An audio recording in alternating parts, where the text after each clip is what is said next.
defensive support for Ukraine, but still won't send the MiG fighter jets President Zelensky is begging for. Michael Waltz, Florida Congressman, former Green Beret commander, and member of the House Armed Services Committee, joins me now. Congressman, good morning to you. Are you satisfied with the $800 million worth of aid that President Biden laid out yesterday? Well, Congress has continued to push President Biden on the right direction, whether it was on this aid and increasing the aid or the ban on Russian oil. The frustration is he continues to draw these false distinctions between this type of weapon system is okay, but this type of weapon system is not okay. Give Zelensky the damn MiGs.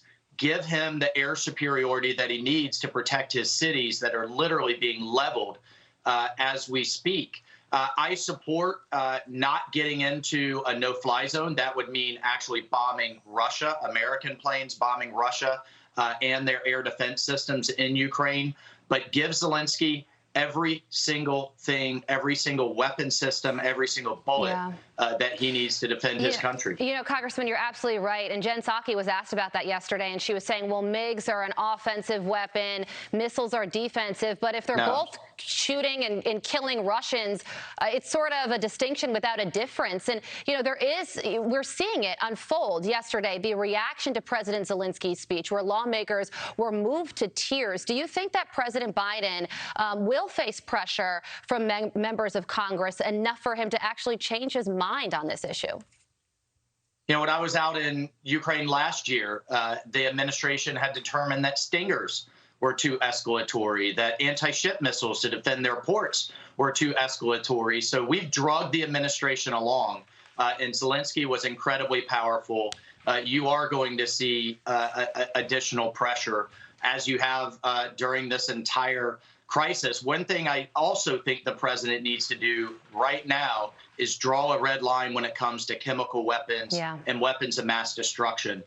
We need to make Putin afraid of what we will do in that instance rather than the other way around. When it comes to WMD, the president needs to say all options are on the table, and we would consider intervening at that point. The White House says they don't like red lines, but I think that's a very good red line to draw.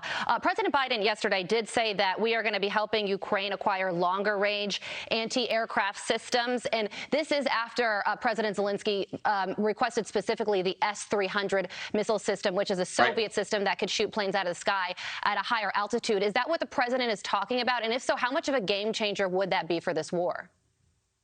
There's a whole family of Russian anti-aircraft, former Soviet anti-aircraft systems.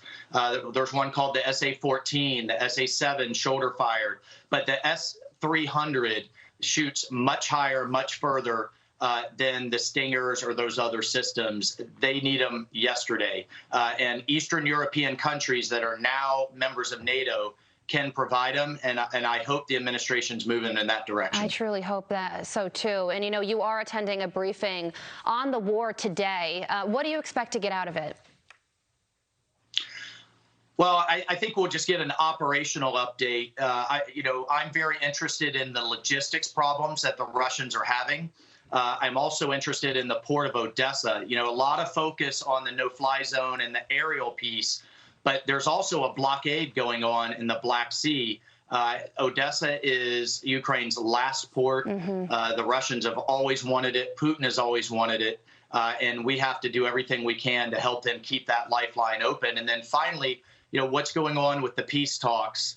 I think Zelensky has made an important, very important concession in terms of going neutral on NATO.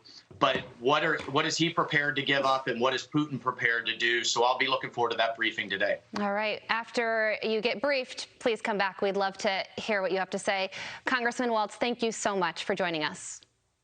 All right. Thank you. Hi, everyone. I'm Brian Kilmeade. I want you to do me a favor. I want you to click to subscribe to the Fox News YouTube page. This is the only way that I know for sure that you're not going to miss any great commentary, any great news bites, any great interviews coming your way on Fox. You can get it all here on YouTube. So subscribe right now.